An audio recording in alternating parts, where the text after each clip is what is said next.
মানুষ মেরে ধর্ম হয় কিনা তা করিব বর্ণন। তবে আমি এই পরিচয়, মানুষ কুলে জন্ম নিলেই সবাই মানুষ নয়, স্বভাব দোষে এই মানুষও পশু হয়ে বসে। শোনো দিয়ে মন। জয় রাধে।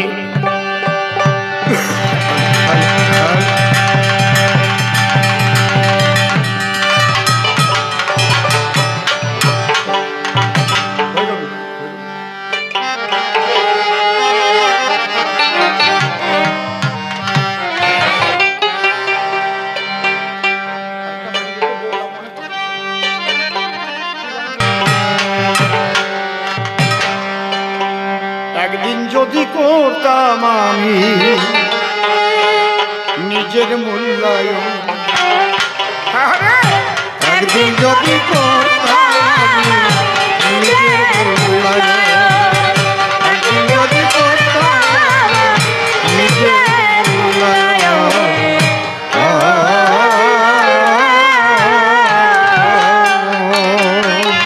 তবে খেলের বসে,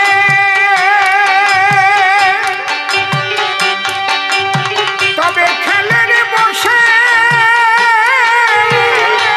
খেলের বসে,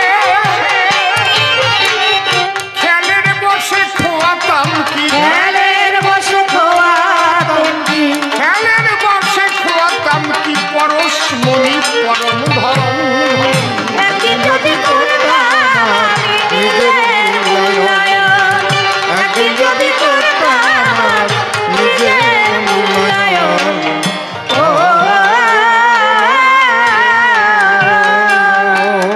মা মানুষের দেহ নিয়ে যারা জন্মগ্রহণ করে সবাই মানবোচিত ব্যবহার করে না।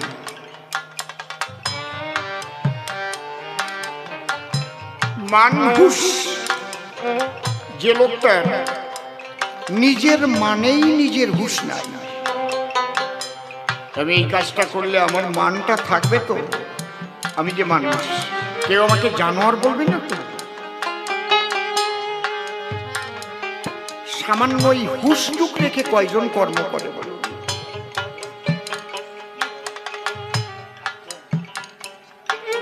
এই হুঁশটুক যদি মানুষের থাকে, সেই মানুষের জীবন একদম জীবনটাকে ধীরে ধীরে পরিবর্তন হতে বাধ্য হবেই। পশু পাখি জন্তু জানো কত প্রাণী জগত মাঝা, মানব জনম শ্রেষ্ঠ জনম তাহারও মাঝা।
মানুষের মধ্যেই একটা শ্রেণী আছে নাস্তিকবাদী, পৃথিবীতে তারাও কিন্তু কম না।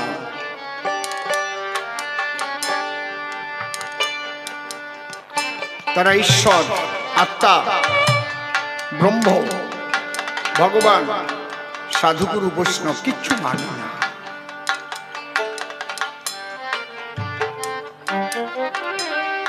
আছে না এরকম?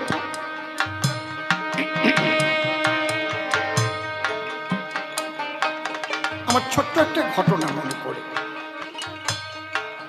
এক জমিদার, তিনি ঠিক এই ধরনের নাস্তিক। ওনার একটা ছেলে বিয়ে দেবে বলে মেয়ে খুঁজছে, পছন্দসই মেয়ে খুঁজে পায় না। একদিন উনি ঘোটকে চড়ে, মানে ঘোড়ায় চড়ে নদীর কিনার ধরে আপন গৃহাভিমুখে, অর্থাৎ নিজের বাড়ির দিকে রওনা হয়েছে। হঠাৎ দেখতে পায় ওই নদীর কিনারায় কলসি কাঁখে করে একটা যুবতী মেয়ে জল নিতে এসেছে। জমিদার ঘোড়াটাকে দাঁড় করিয়েছে, মেয়েটাকে জিজ্ঞেস করছে, মা, তোমার বাড়ি কোথায়, বাবার নাম কি? মেয়েটাকে দেখে ভালো লেগেছে, দেখতে শুনতে ভালো, অত্যন্ত লাজুক। কারণ লজ্জাই তো নারীর ভূষণ, এটা আমরা বহু যুগ থেকে শুনে আসছি নাকি। নারীর শ্রেষ্ঠ ভূষণই হচ্ছে লজ্জা। আগে মেয়ে দেখতে গেলে অনেক প্রশ্ন করতো, কিন্তু যারা গার্জিয়ান পক্ষ যেত, মা বলো তো তুমি ভালো রান্না করতে গেলে কি লাগে? কেউ বলতো লবণ ঠিকঠাক মতো দিতে হয়, আর যারা বুদ্ধিমতী তারা বলতো মন লাগে। এতে বুঝে নিত মেয়েটার বুদ্ধি কেমন। মন যদি আমার রান্নার মধ্যে না থাকে তাহলে তো কোনোটাই ঠিক হবে নাকি। এরকম প্রশ্ন হতো। মাগো বলো তো নারীর সবচাইতে শ্রেষ্ঠ ভূষণ কি? যারা বুদ্ধিমতী তারা বলতো নারীর ভূষণ লজ্জা। বর্তমান অত্যাধুনিক বিজ্ঞানের যুগ সারা পৃথিবীতে চলছে। আপনারা দেখতে পাচ্ছেন ঈশ্বরের সৃষ্টি শ্রেষ্ঠ মানব জাতি কোন দিকে ধাবিত হচ্ছে। আমি এ বিষয়ে কিছু বলবো না, আপনারা দেখেই বুঝতে পারছেন বর্তমান সামাজিক প্রেক্ষাপটটা কি চলছে। ওই মেয়েটা কিন্তু মাথা নিচু করে সব প্রশ্নের জবাব দিয়েছে, কিন্তু জমিদার জানে না যে যে বাড়ির মেয়ে ওটা হচ্ছে ভক্ত। ওরা প্রতিদিন ভোরবেলায় উঠে সবাই মিলে, বাড়িতে ছোট্ট মন্দির আছে, সবাই প্রভাতী কীর্তন করে এবং ঠাকুরের ভোগ দিয়ে তারপরে তার প্রসাদ পায়। এবং এমন কোনো দিন নাই যে একজন দুজন বৈষ্ণব সেবা ওই বাড়িতে না হয়। যেদিন কেউ আসে না মোটে, ওর বাবা গিয়ে পথের পাশে দাঁড়িয়ে থাকে, যদি একজন বৈষ্ণব জোটে। সেই বাড়ির মেয়ে দেখে লেগে গেল ভাই, এসে নাইয়ে দিতে পাঠাইয়ে দিল,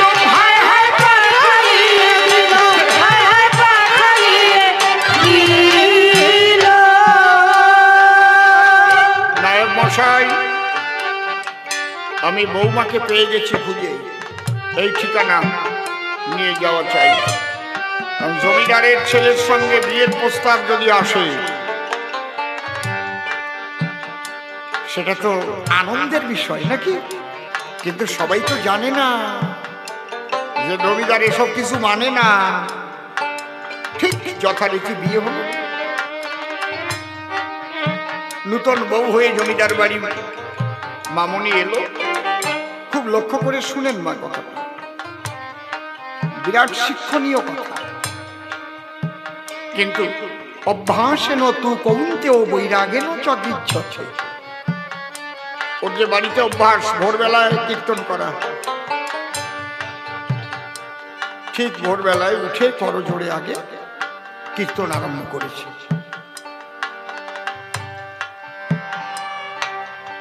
যখন কীর্তন আরম্ভ করেছে, হরে কৃষ্ণ হরে কৃষ্ণ কৃষ্ণ কৃষ্ণ হরে হরে হরে রাম হরে রাম রাম রাম হরে হরে হরে কৃষ্ণ কৃষ্ণ কৃষ্ণ হরে হরে হরে রাম রাম হরে হরে কৃষ্ণ কৃষ্ণ কৃষ্ণ হরে হরে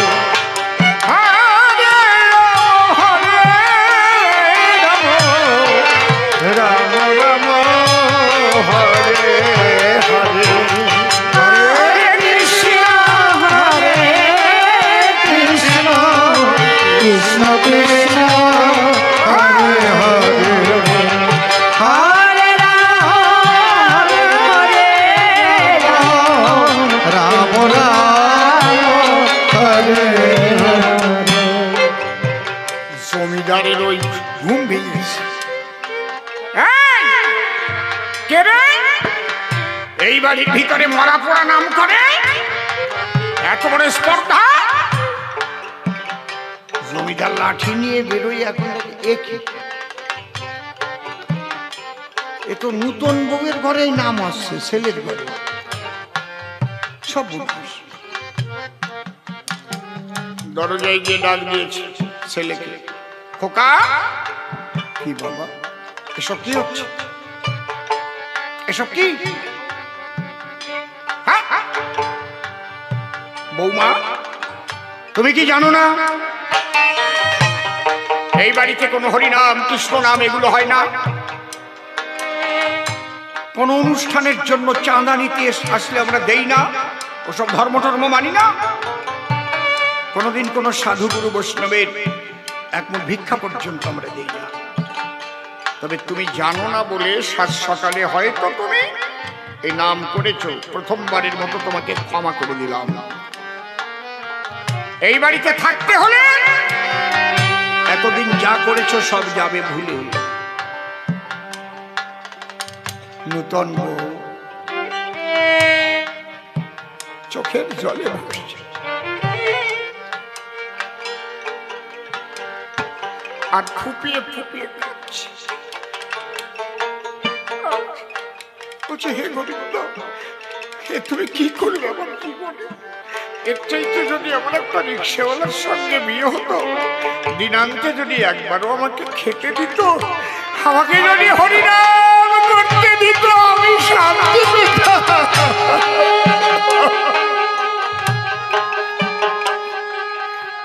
আমি এমন সুখ তো চাইনি প্রভু, আমি এমন সুখ চাই।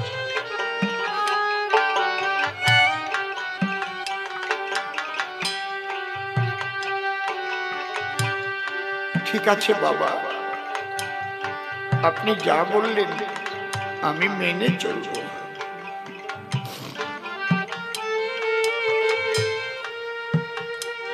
এইভাবে কিছুদিন কেটে গেল।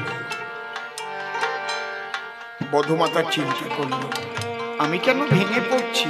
শ্রীমতী রাধারানীও তো জটিলা কুটিলার ঘর করেছে, আয়ানের ঘর করেছে, গোপনে গোপনে কৃষ্ণ বলে কেঁদেছে। আমি মুখ দিয়ে কৃষ্ণ বলবো না, কিন্তু আমার মন দিয়ে কৃষ্ণ আমি বলবো।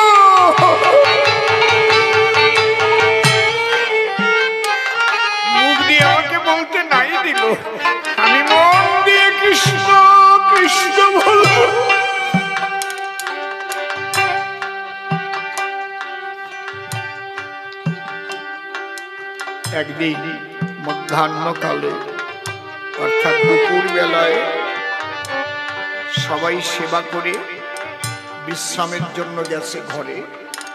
পরিশেষে বধূমাতা সবাইকে সেবা দিয়ে নিজে সেবা করবার আসে। কেবল থালায় অন্ন ব্যঞ্জন বেড়েছে। এই সময় একজন মহাত্মা সাধু বাবা এসে বলছে, মা আমি 7 দিন অনাহারে আছি, বা তোমাকে দেখে মনে হলো কোন লক্ষ্মীর অংশে তুমি জন্ম নিয়েছ, তাই মনে হয়েছে তোমার হাতে দেওয়া এক মুঠ অন্ন আমি গ্রহণ করবো। নববধূ কাঁদছে, আমি এখন কি করি? আমার তো কোনো সাধু সেবা বৈষ্ণব সেবা দেওয়ার অর্ডার নেই। আমি দিলেই তোমাকে তাড়িয়ে দেব।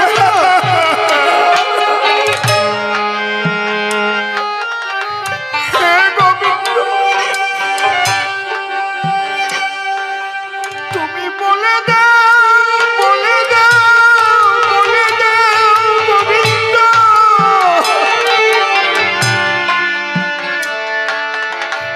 বলে দাও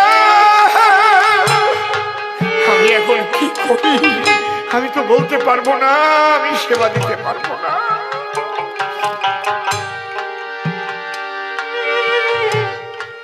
ঈশ্বর ভিতর থেকে বুদ্ধি দান করছে। তখন নববধূ বলছে, বাবা সাধু বাবা, কি একটা কথা বল। কি জানো, আমরা এই বাড়িতে পুরাতন খাই, আমাদের বাড়িতে নূতনের কোনো আমদানি নাই। বুঝেছো বাবা? বলে আবার বলো মা। বলে আমরা এই বাড়িতে পুরাতন খাই, আমাদের এই বাড়ি নূতনের কোনো আমদানি নেই। ও বুঝেছি মা, বুঝেছি, ঠিক আছে মা, তাহলে আমি, ঠিক আছে আমি যাই মা। কিন্তু এই জমিদার সবকিছু দেখেছে আর শুনেছে। বলে দাঁড়াও সাধু বাবা, যাবে না। শোনো মা, সাধু বাবার সেবা চেয়েছিল তোমার কাছে, আমি দেখেছি, কিন্তু তুমি পরিষ্কার বলনি যে সেবা এ বাড়িতে পাবে না, চলে যাও। তুমি কি বলেছ? সাধু বাবা আমরা পুরাতন খাই, আমাদের বাড়ি নূতনের আমদানি নাই।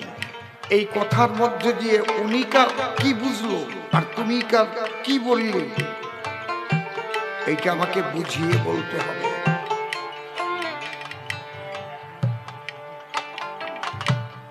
নববধূ বলছে, বাবা আমার মনে হয় এই নিয়ে আর আলোচনা না করাই ভালো। বাবা আমি তো খেতে দেইনি তো, বাবা আমাকে ক্ষমা করুন বাবা, আমি তো ওনাকে খেতে দেইনি তো।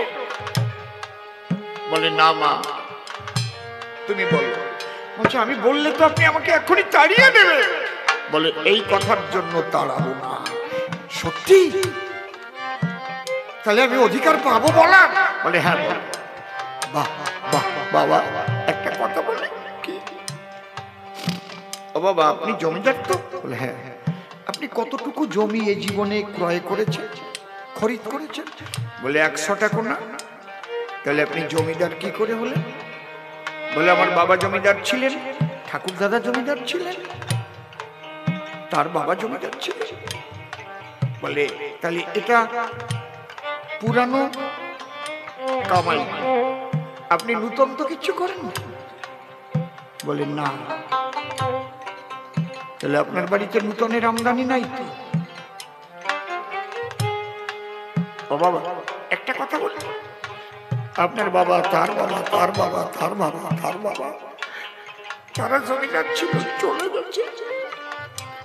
কোথায় গেছে আপনি জানেন? বলেন না। আপনি কি চিরকাল থাকবেন?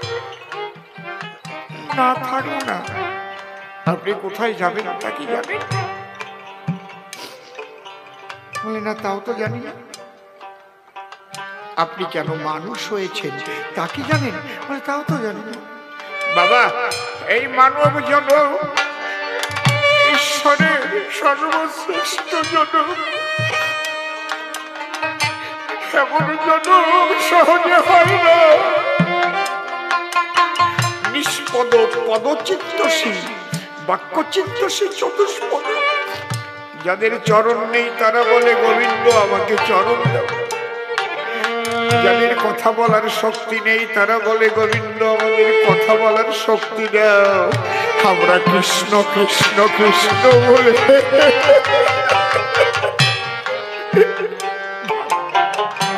নিষ্পদ পদচিত্তশীল বাক্যচিত্তশীল চতুষ্পদী দেবই মানব চিত্তশীল, যারা দেবতা তারা ঈশ্বরের কাছে প্রার্থনা করে, হে গোবিন্দ আমাদের মানব জন্ম দাও, আমরা মানব জন্ম পেয়ে তোমার সেবা কীর্তন হরি হরিব, আমরা সাধু সঙ্গ করব, সাধুর চরণ ধুলি অন্তে বসব।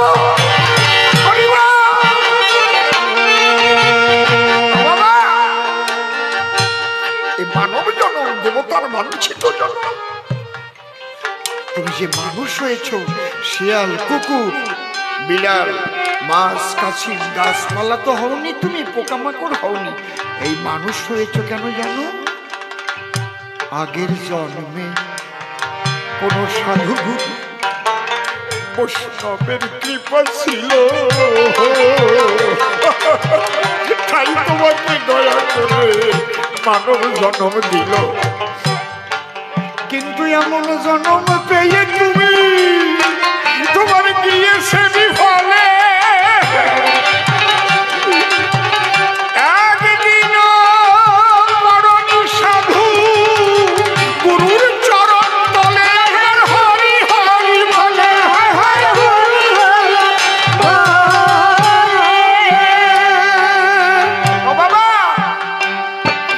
এই যে তুমি যে মানব জন্ম পেয়েছো এটাও তোমার পুরানো কামাই, কিন্তু এর পরের জন্মে কোথায় যাবে তুমি জানো না, সেটা নির্ণয় করবে তোমার নূতনের উপরে।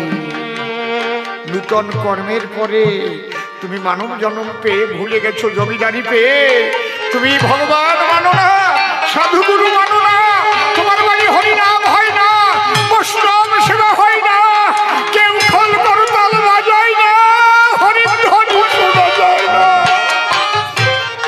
তুমি যা কিছু পেয়েছো এটা তোমার পুরানো কামাই, নূতন কিছু করো নাই, তোমার ভবিষ্যৎ জন্ম ভয়ঙ্কর।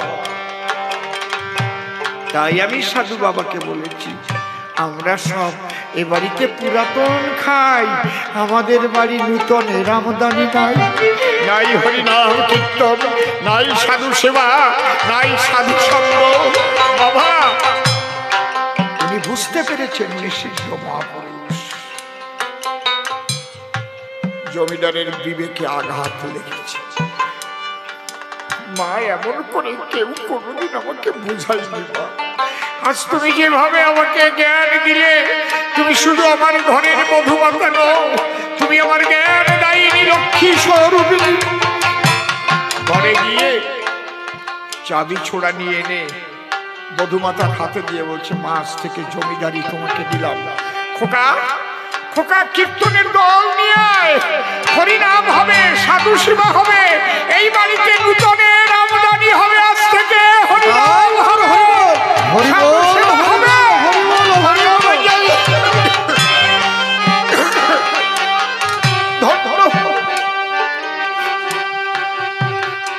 এমন জন্ম আর হয় কি না হয়, একবার দুই বাহু তুলে প্রেমানন্দে হরি বলো,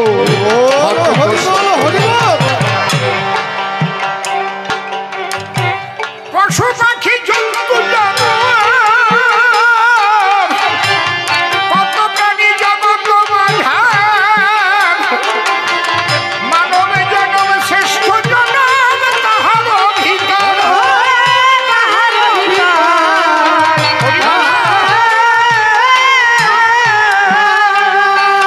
আমি মানুষ হয়ে সাজলে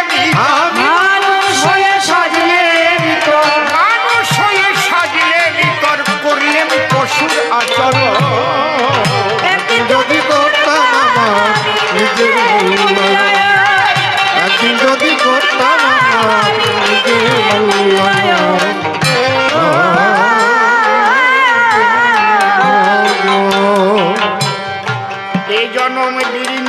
রোমাঞ্চিত, সর্বশক্তি যাতে সে সঞ্চিত, নিজের দোষে হলাম আমি কৃষ্ণ ধনে বঞ্চিত, ধনে বঞ্চিত।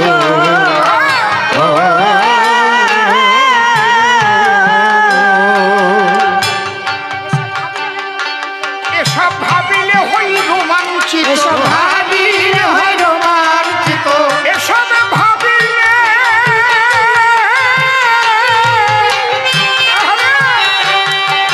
এসব ভাবিলে হই রোমাঞ্চিত। আমি আর কি পাবো হারা ধর, যদি করতাম আমার নিজের মূল্যায়ন, একদিন যদি করতাম আমার নিজের মূল্যায়ন।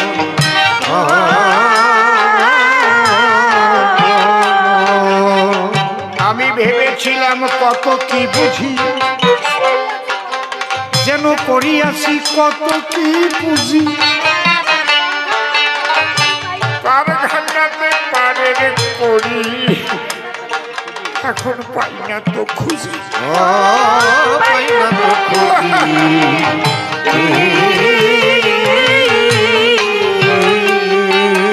আমি ভেবেছিলাম কত কি বুঝি, করিয়াছি জীবনে কত কি পুঁজি, এখন পারে ঘটাতে পারের করি, পাই না তো খুঁজি, পাই না তো খুঁজি।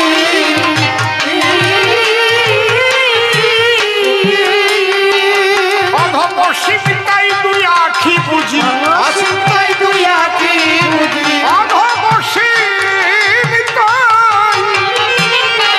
অধপসিম তাই দুই আখি বুঝি, ভাবে ভবার শ্রীচরণ,